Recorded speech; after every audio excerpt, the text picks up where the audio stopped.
ખાતરી કરીને અમદાવાદ નવો ભારતમાળા રોડ એ મંજૂર કરવામાં આવ્યો।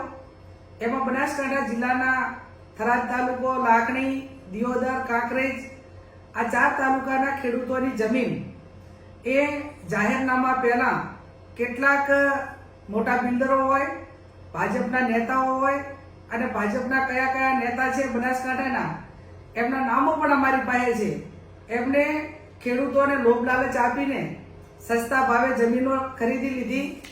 ખરીદ્યા પછી જે એનું નોટિફિકેશન કહે, જાહેરનામું કહેવાય, એ પણ ક્યાંક ને ક્યાંક અધિકારીઓ એમની સાથે ભળેલા હોવાથી પહેલું જાહેરનામું રદ કર્યું, વારંવાર જાહેરનામા રદ કર્યા અને એમને પૂરેપૂરું બિનખેતી કરવા માટેનો મોકો આપ્યો। આ 4 તાલુકાની અંદર જે ભાજપના કાર્યકરો હોય, કાર્યકરો તો નહીં પણ મોટા માથાઓ હોય, એમને 70 વીઘાથી પણ વધારે જમીન એ ક્યાંક રાતોરાત ખરીદી છે અથવા તો જે ખેડૂતના નામે હતી એ નામે ને નામે બિનખેતી કરાવીને એની પાસેથી કોરા ચેક લઈને એની સાથે ચીટિંગ કરીને કરોડો રૂપિયા આ રોડ નવો બનાવવાની અંદર ભ્રષ્ટાચાર આ વર્તમાન સમયની અંદર આ દરેક નાગરિકો અને અમારા બધાની સામે નજરની સામે આવ્યો છે।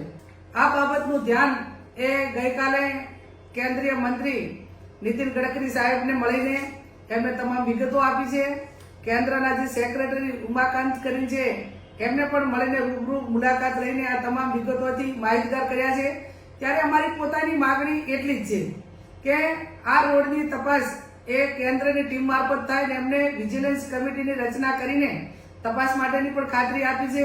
અને બીજી અમારી માગણી એ છે કે આ જે કરોડોપતિ લોકો છે એમને ખોટો ભ્રષ્ટાચાર કરીને આટલા લાખો કરોડો રૂપિયા એ રાતોરાત સરકાર પાસેથી લઈ લીધા હોય અને ખેડૂતોને વર્તમાન જે જમીનનું વેલ્યુએશન છે, માર્કેટ ભાવ છે, વર્તમાન જે 2025ની જંત્રી છે એ પ્રમાણે પણ આપવામાં આવતા નથી।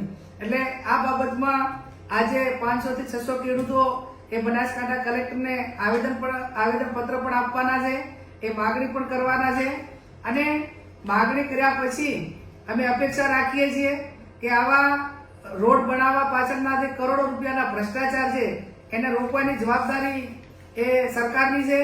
આપના માધ્યમથી અને મીડિયાના માધ્યમથી વારંવાર આ બાબતમાં ખેડૂતોને ન્યાય મળે એ બાબતનો અવાજ ઉઠાવ્યો છે।